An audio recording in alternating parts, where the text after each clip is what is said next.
Hey guys, and welcome to Mathematical Statistics. This is the first video in a series of videos that I want to do on applied problems in mathematical statistics. I feel like there's a lot of good resources out there like Casella and Berger, um, or a book by Rice called Mathematical Statistics that can do a good job at explaining the concepts, but there aren't a lot of resources for applied problems. Um, so I thought I'd go through starting with kind of the foundational layer of mathematical statistics of dealing with expected value, variance, covariance. Uh, and so I'm just going to do some problems relating to that. Um, and I guess I'll just call this part of the series the fundamentals. And then we'll move on and do some more advanced stuff like properties of random samples and maximum likelihood estimators and stuff like that. So uh, right now I just want to lay a good foundation, and I want to do that by doing some practice problems. So let's jump in. This is a good one that kind of refreshes us on some properties of expected value. So suppose, let me just get started. Suppose we have a random variable x such that negative m is less than x is less than m. So we know that the random variable x is bounded by some m. We want to show that the expected value of x is not infinite.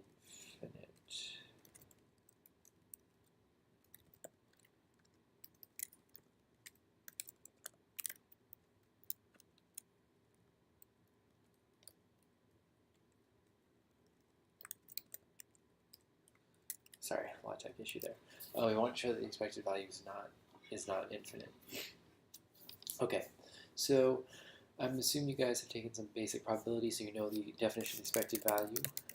We should break this down into two separate cases, since we have two different formulas for the expected value, one for discrete random variables. So this case is pretty simple. We know by definition that the expected value of a discrete random variable is the sum over the support times the probability that the random variable takes on that value times the value in the support. Okay, so what can we say? Well, we know that probabilities are always bounded between 0 and 1 right here. We don't know that random variables always take on positive values. That's not necessarily true, but we know that these numbers are always positive. And when you're trying to maximize a sum, we know that everything here is positive, so every time this term appears, it's going to contribute to this overall sum. So we can think that if we find the maximum element in the support and replace every time we see an x in this summation with a maximum element, then this expected value is going to have to be less than that value, right? Because all we're doing is replacing this x with the max over all x's. So we know that we can bound this from the right. Let's write this down. We can bound this from the right is less than or equal to sum of x of the support over the max of the support. Now what's the max of the support? Well, we know from above that it's just m, right? So we're almost done. We can pull m out since it's no longer a function of x. Oops. There we go. And we know by definition of a PMF that this has to sum to 1. So we get that the expected value is bounded by m. And you can kind of do, by symmetry, you can get that the same result for negative m. Okay, so let's check out the continuous case. This is a little bit different. Okay, so what's the definition of the expected value in the continuous case? Okay, well, the expected value of x is now the integral over x in the support of the density at x dx. Let's write it this way. Okay, so what do we know here? Well, we can pretty much follow the same line of thought as above. We know that densities, they're not bounded between 0 and 1, but they are bounded by 0 from below. So this term is always going to contribute positively to the overall value of the integral.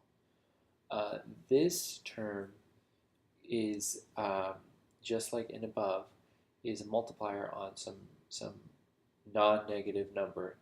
So we can think of this as in kind of the same analog here. If we multiply a number by a non-negative number, a sequence of numbers by a non-negative number,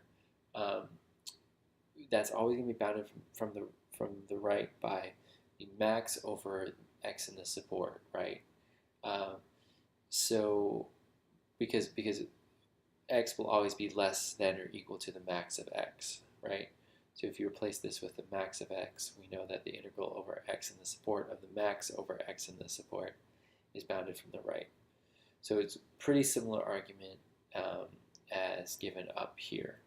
So e of x is bounded on the right by the integral of x in the support of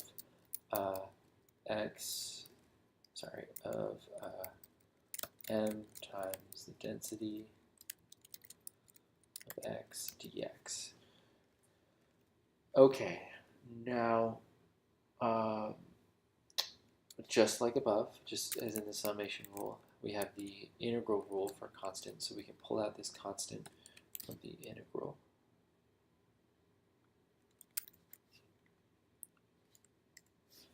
And exact same trick, we know that this, by definition of a PDF, this integrates to 1, and so we have an analog of above.